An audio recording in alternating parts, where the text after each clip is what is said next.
Mark, let's welcome you to the program. And if Debbie's talking about what the United Nations is doing and with their summits, there have been other summits taking place as well. Indeed, Mike. Good day, everyone. Yeah, the Sovereignty Summit 2 took place this past Monday. I was able to cover just part of it, so I took some original photos via screenshot. This is Frank Gaffney, the co-founder of the Sovereignty Coalition and executive chairman of the Center for Security Policy. And they have a pretty solid outlook in terms of being on the lookout for the avian or bird flu, H5N1, whatever is going to become the next pandemic. They're getting out all the legal guns they can, all the intellectual arguments they can, trying to reinforce U.S. sovereignty for the next pandemic. So they seem to be very proactive, which is reassuring to a point. Now, here we show Representative Ralph Norman, a congressman, a Republican out of South Carolina. And the part I covered mainly had to do with a bill that's languishing a bit. House Resolution 1425 would authorize the U.S. Senate to treat both the WHO pandemic treaty and the associated international health regulations, both as treaties. The problem thus far is that the bill has been dormant, parked in the House Foreign Affairs Committee, but it does have 59 co-sponsors, which is somewhat helpful the way Congress operates. And we'll go on from there. I wrote some news briefs from this event.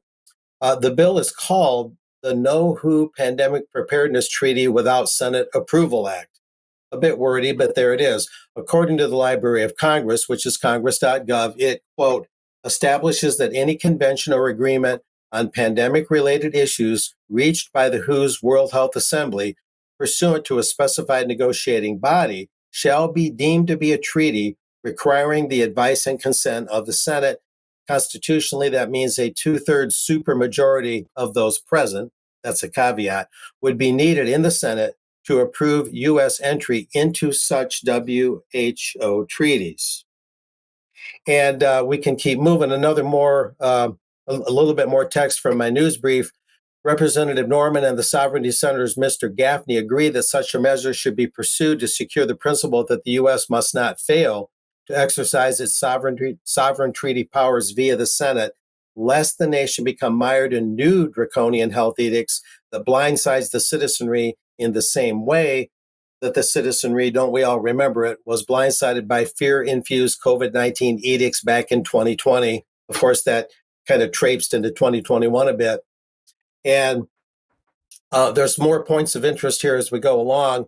I may not read all of this, but I got this right out of the text of H.R. 1425 via congress.gov, the Library of Congress. Maybe some of us have forgotten this. Back on May 18th of 2020, then President Trump sent a letter to the WHO, sent it to Tedros, the Director General there, and he made a couple of points. The U.S. contributions to the WHO would be halted due to the WHO's mismanagement of the COVID-19 outbreak and the lack of independence from the People's Republic of China, that is the WHO's lack of independence, and B, the U.S. would evidently or supposedly withdraw from the WHO if the WHO did not commit to substantive improvements within 30 days. There was another point there. President Trump's May 18 letter cited numerous instances of WHO mismanagement of the COVID-19 pandemic, and that included repeated grossly inaccurate or misleading claims about the transmissibility of the virus and about the government of China's alleged handling of the outbreak. Of course, that's a little bit of a nebulous part of this, but that's right in the bill. So it's a pretty detailed bill that gets into some pretty controversial points. And we'll continue from there. And this is another aspect that I was able to cover that past Monday.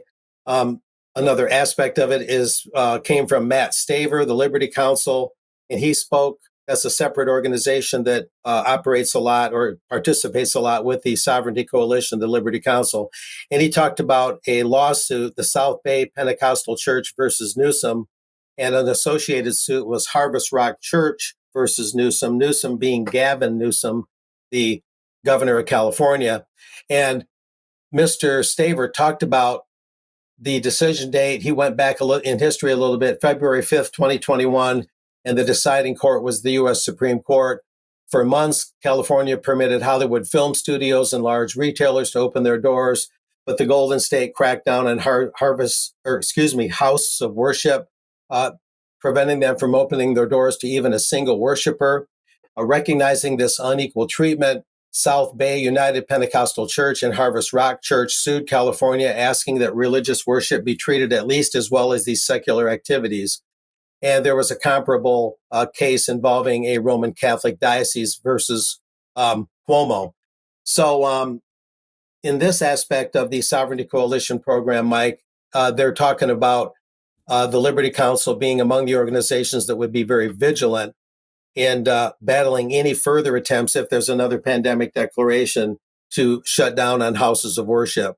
So all in all, the part that I saw seemed to be an indication that there's some pretty vigilant voices out there that are waiting in the wings for any move by Tedros and the WHO as they solidify the pandemic treaty and put whatever final touches they might do on the international health regulations, very vigilant toward any new pandemic and what that crackdown may consist of. So there'll be, I'm trying to get a hold of the video from that program so I can watch more of the participants, including the well-known Dr. Peter McCullough. And next week, I presume I'll have a little bit more on this to see how that overall event rounded out and what they have in store in terms of preventing the worst effects of another pandemic should it be declared. Yeah, okay. Thank you very much, Mark. Right. If you like what the UK column does, you would like to support us, then please have a look at support.ukcolumn.org. There are options to help us there. We do need your support. It's $5 a month if you want to be a member. Of course, that gives you access to UK Column News Extra, which we will be on straight after this news program. If you would like to share our material, we would very much appreciate that as well. Of course, we are increasingly censored, and you can act as the algorithm for us. So ukcolumn.org and UK Column Extracts are the place to go for that. You can pick something up at the UK Column shop. And thank you very much again to everybody that is either a member or has picked up a copy of Your Life in Their Hands. There's still copies available if you would like to get hold of one. If you haven't got it yet, please do so. Debbie, your blog will be up this afternoon. What do we get to look forward to this week? Well, you get my observations on Paris 2024 opening ceremony. Maybe there's some things in there that perhaps you haven't noticed. And who's heard of SIPRI, Stockholm International Peace Research Institute? Perhaps maybe a new segment coming up on that. And also, dementia cases expected to almost triple across the world by 2050. I wonder why that could be. So that and plenty more. Okay, thank you. A reminder of the Gutsy Women interview between Brian and Natasha McCallum. That's on the website. It went out at 1 p.m. yesterday, of course, but it is up on the website now. So if you haven't seen that yet, do have a look. This was looking at the inside of Fernethi House. And everybody should be aware of that particular campaign that's ongoing at the moment to get the women that were apparently abused in Fernethi House some justice. Finally, now I just mention the October event, 19th of October 2024. The tickets are on sale now at the UK Column shop. We hope to see as many of you there as possible. Please pick up your ticket. They're on sale at an early bird price at the moment. Please have a look and decide if you want to come. We look forward to meeting everybody that's